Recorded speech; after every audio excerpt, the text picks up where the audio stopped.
Thank you all for joining me today. For those who don't know me yet, my name is Ron Levine from Mindfulness and Blue Jeans. I've been practicing mindfulness and insight meditation for 24 years. And this morning, I want to talk about the space between thoughts. I usually begin these sessions with a short talk, and then we jump into some sitting, but today I want to jump right in. I do have a little something that I'm going to share in addition to the guided part of the sitting, but I'm going to incorporate it into part of it. I think it really fits nicely into the sitting itself rather than something that comes beforehand. So I think today we'll just jump right in. Okay? I always like to begin my sittings by imagining that I am suspended from the ceiling by a piece of string attached to the top of my head, as a nice cue to sit up straight, without adding any extra tension to do so. If we're feeling some tension right now, that's completely fine. Completely fine.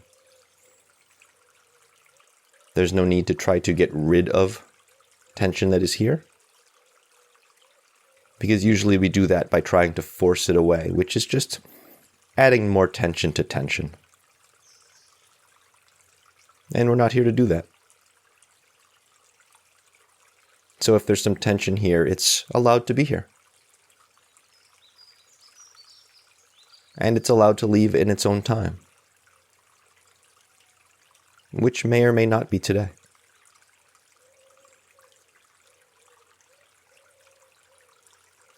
And I also like to notice what is in contact with the floor, chair, the cushion. So there's a sense of grounding beneath me. Something is supporting me, holding me up. And I can allow it to do so.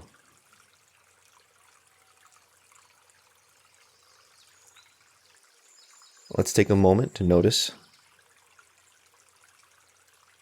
what is supporting us from the bottom. And this gentle lift at the top. And whatever else happens to be in between the two for us right now, however it is.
And if you haven't already, you may begin to bring your attention to your breathing.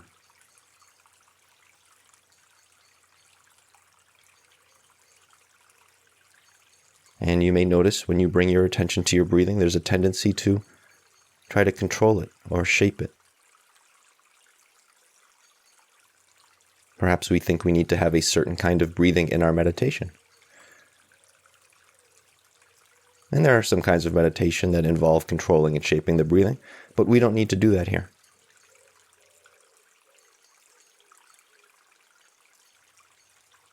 The body knows how to breathe, doesn't need us to do anything. And our meditative breath is simply the breath we have while we're meditating. We're here to see it as it is.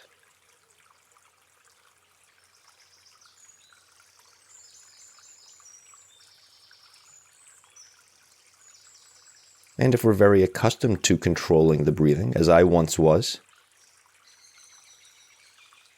when I was dealing with things like anxiety and panic disorder, If we're very used to controlling the breathing, maybe we're not sure how to not control the breathing. And in that case, we don't need to try to control the controlling, right? That's like adding tension to tension, so we don't need to do that. If there's some controlling happening, then we just notice that as well.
Now, much of what I practice and study, and teach,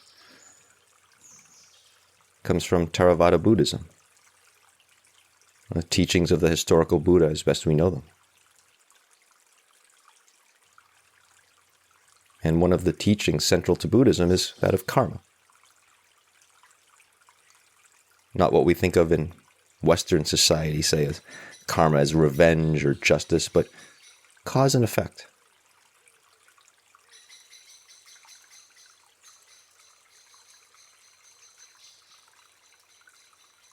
You may notice that each inhale arises and passes. And when it passes, well, that sets the condition for the exhale.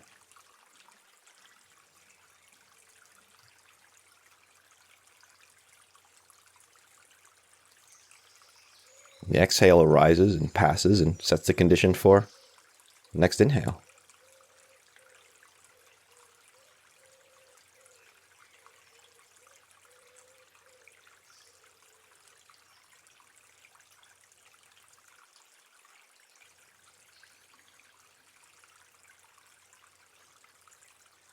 But there's also a slight space between the two. Perhaps sometimes there's a long space between the two.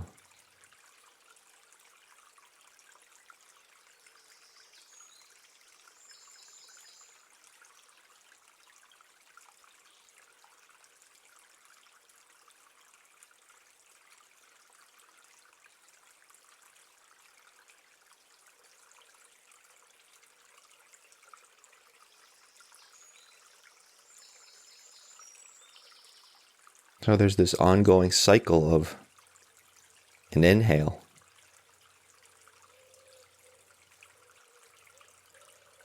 leading to an exhale with a space in between. That exhale leads to the next inhale with a space in between. Sometimes it might be so short that we don't even notice it or feel it, but it's there.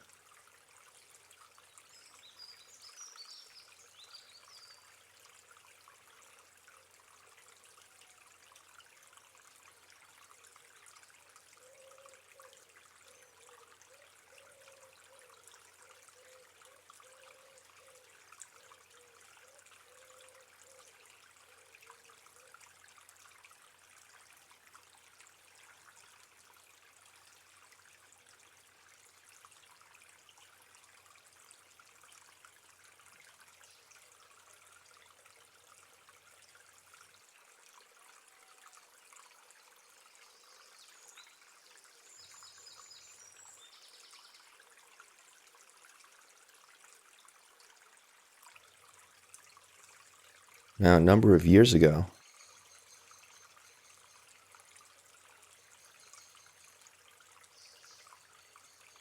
I was on a day retreat being led by my first teacher.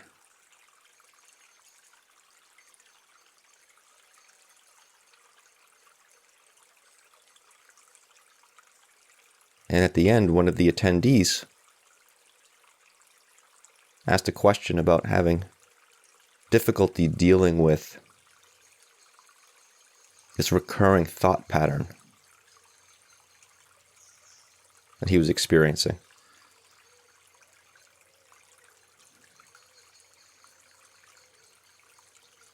And my teacher said, okay, let's take a look at this sequence of thoughts.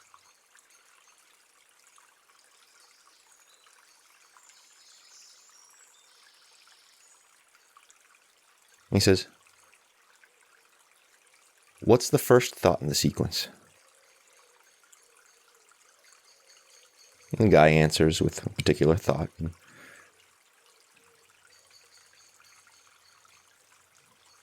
My teacher says, okay, and what's the next one? And the next one, and the next one. And they're working through this. And then at one point, my teacher says, okay, so you mentioned this step in the sequence and this step in the sequence.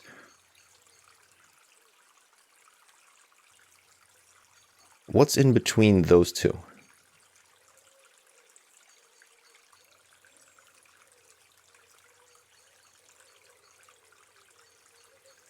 The guy pauses. He thinks for a moment and says, I don't know. My teacher says, stay there.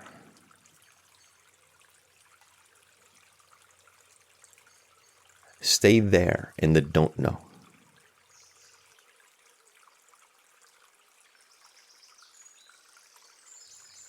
The same way, each inhale sets the causes and conditions for the next exhale, with a space in between. And each exhale sets the causes and conditions for the next inhale, with a space in between. Every thought that we have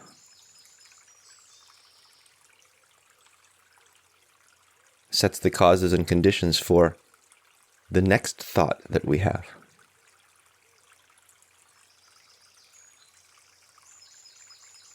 With some kind of space in between.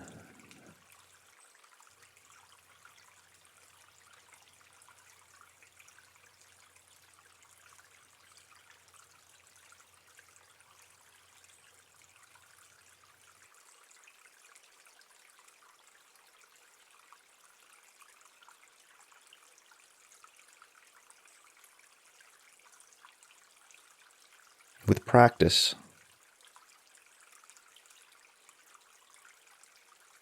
we can begin to notice those spaces.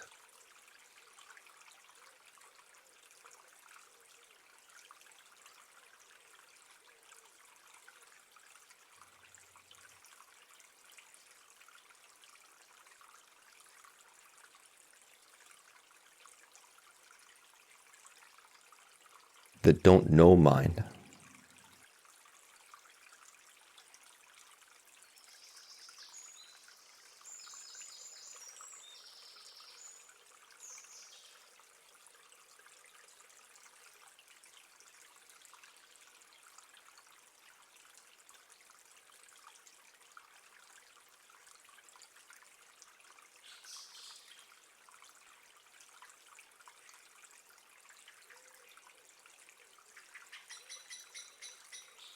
The mind that's open to possibility.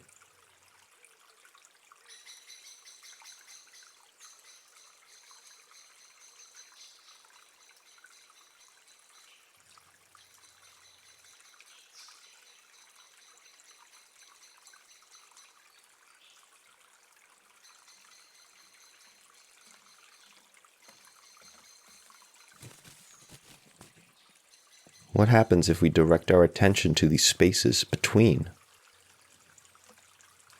the inhale and the exhale? Even if we can't quite catch it, we can still direct our attention towards it.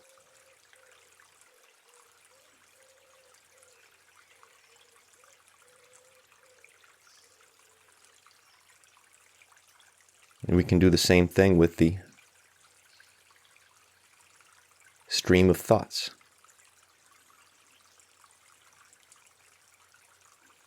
That may be arising for us.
And if we get carried away by some of the thoughts,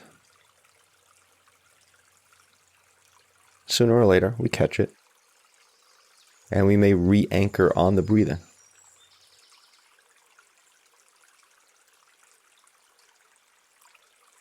Practice watching for those spaces between the inhale and the exhale. Not trying to force them to happen, just watching for them.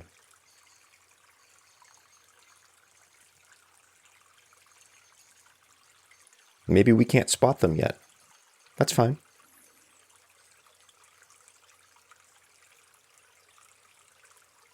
The point isn't to make them happen. The point is to watch.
The only thing that the Buddha taught was how do we alleviate our own stress and suffering.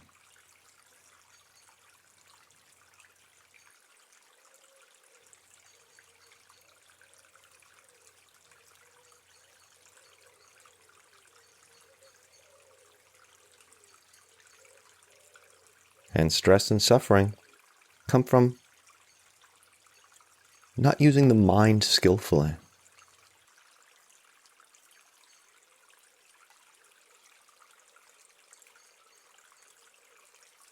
And one of the ways that we don't use the mind skillfully is by identifying with things as being who we are.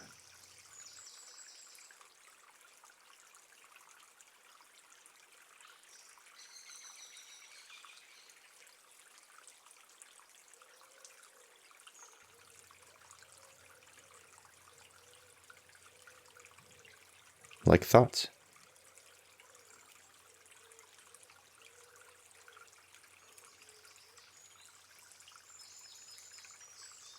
So if we can watch for the spaces in our breathing as breathing just happens,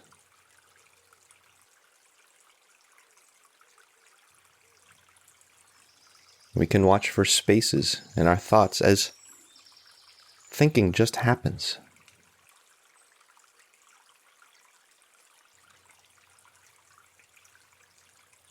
And again, the point isn't the spaces, the point is the watching. Is as we're watching these processes that just happen, we can't help but eventually start to really see how they're not us. They're just processes that we can observe. And we gain a little bit of breathing room, a little bit of distance. Things become a little more manageable.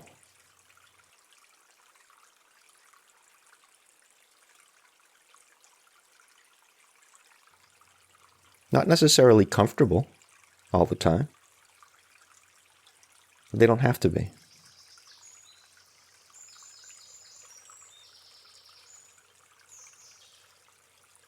We don't have a choice if something is comfortable.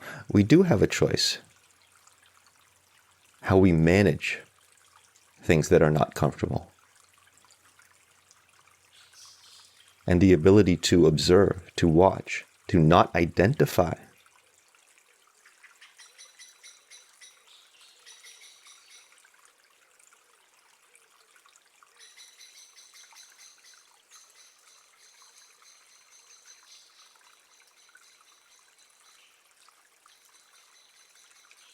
That's a skillful way of managing our attention, our mind.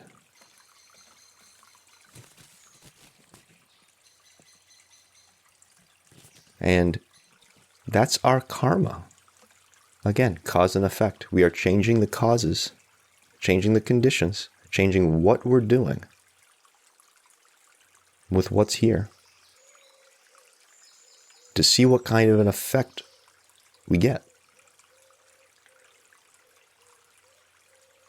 You see, does this setting of causes and conditions lead to an effect of more stress and suffering or less?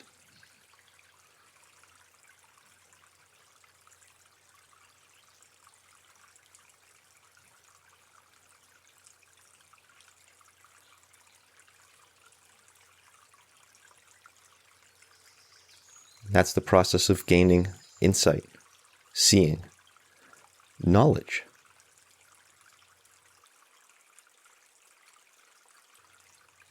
By going into the don't know mind.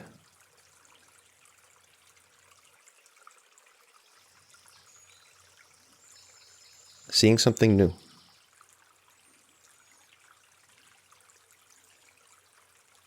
All of that seeing and insight, knowledge,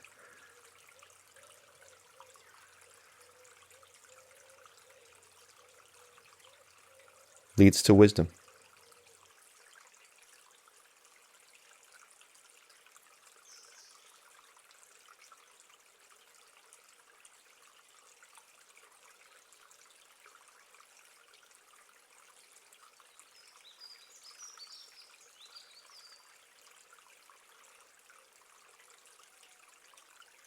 Watching for the spaces, going into the don't know.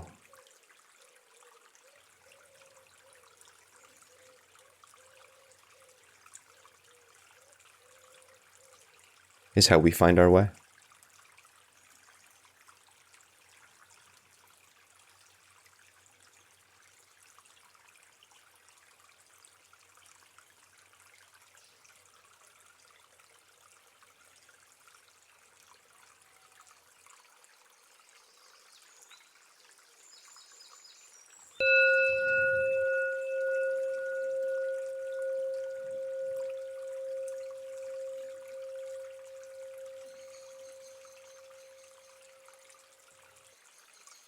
Thank you, everyone. I'll hang on here a couple of moments and we'll grab a look at the chat if anyone wants to ask anything or share any observations. Arnaz, I got chills. The space Nothing, space just before worry. Yeah. When we're not watching for it, it's interesting. It all feels like one big mishmash, right? It has sort of this unstoppable continuousness to it. I can't really discriminate or differentiate between necessarily one thought and another. It just all kind of coalesces into this big ball. It seems impenetrable. And when we start to drill down a little bit, especially anchoring on the breathing, which gives us that initial bit of space from the mind as we come into the body, we can start to see there's some flow there. It's almost like a wave. It goes up, it goes down, goes up, goes down. There's a certain momentum. And we can begin to see, oh, this thought is leading to that thought, and that's leading to that thought. And we start to see it with greater focus and in greater detail. And we can see that, oh, wait, there's a little gap there, and there's a little gap there, and there's a little gap there. It's like, what's in those gaps? What's happening in those gaps? Is one thought leading straight to the next thought, or is there something going on in between? And if so, what is that? What's going on in there? How are we getting from this thought to that thought? And we begin to see how each thought is a cause for the next one. And that next one is an effect of the one before it, but also a cause for the one that comes after that. So what if we change something up in that process? What if we change just one thing in that cycle? Well, geez. What just happened now, right? It's all a string of causes and effects regardless of whether we are working with it. It's happening anyway. So as long as that cause and effect stream is happening anyway, we might as well work with it a little bit and see how it can be managed. Right? Might as well. It's there anyway. So what can we do with it? Sorry, I'm typing, but it's like, Farnaz, I had the light bulb moment. No, that's awesome. That's awesome. That's insight. That's what we're here for. That's insight. That's exactly it. And once you see it, you can't unsee it. That's a shift that you have had. That's a shift in your practice. That is exactly what we're here for. I'm glad you had that experience. And Farnaz, I don't want to lose it. Yeah. I was actually going to mention something along those lines. That's one of the challenges of insight, is once we get it, we want to hang on to it. That's self-defeating. The Buddha taught that the three sources of human suffering are greed, hatred, and delusion. And I don't have time to get into all of that stuff here, but the greed is that clinging to something. So we have a particular insight, and it gives us a particular feeling. Usually with insight comes some sense of freedom or some kind of positive feeling. And what do we do with positive feelings? Well, we try to hang on to them. We try to grasp them, try to make them last forever. Or we have a particular insight and we're afraid, oh geez, what if I forget that insight and I go back to the way I was, right? And the irony becomes we start to cause our own stress and suffering by trying to hang on to these things. We don't have to do that. Once you've had the insight, there's been a shift at a deeper level. It's there. And in fact, if we try to keep replaying that in an attempt to not forget it, what ends up happening is we shut ourselves off from potentially receiving other insights that could be coming up if we were simply receptive to them. But we're not receptive to them because we're still focused on this other one we don't want to forget. So in the process of looking, we're not seeing.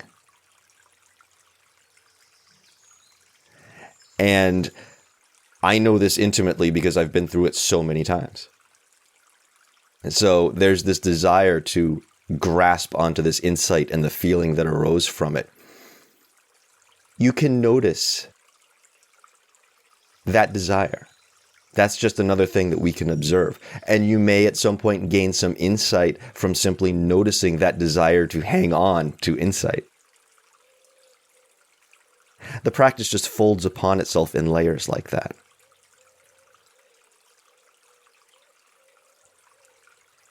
Kai, focusing on the breathing brings anxiety, maybe control too much.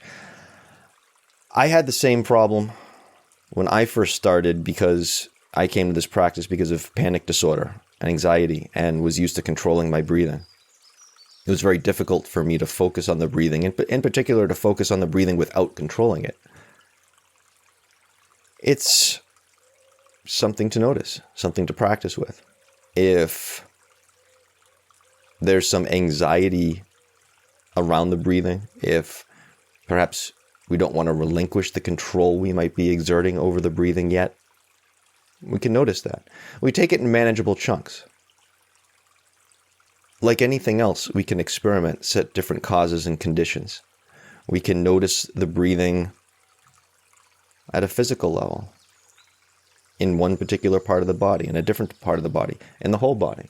We can notice it from a mental level, from a felt sense. Oh, how does this breathing feel? How does the breathing affect my thinking? How does my thinking affect my breathing? And you may choose to try controlling the breathing. You might try long breathing, deep breathing, different breathing exercises. I don't practice and teach controlled breathing, but that doesn't mean there's anything wrong with it. There's all kinds of different ways that we can experiment and see what works and begin to approach the areas that maybe aren't so comfortable after establishing a foundation with some parts that are maybe easier to handle. When you're in the middle of racing thoughts, what's the best way to step back and see the gaps? I can't catch up with every thought, much less see the gaps in between them. Yeah. When the stuff is going by that fast, watch for the gaps in the breathing. Trying to keep up with the mind when it's already racing it requires racing. It's like adding tension to tension, and you're just adding more racing to the racing. If the mind is going that fast, I would stick with the body. Don't try to keep up with a racing mind. That just perpetuates the racing.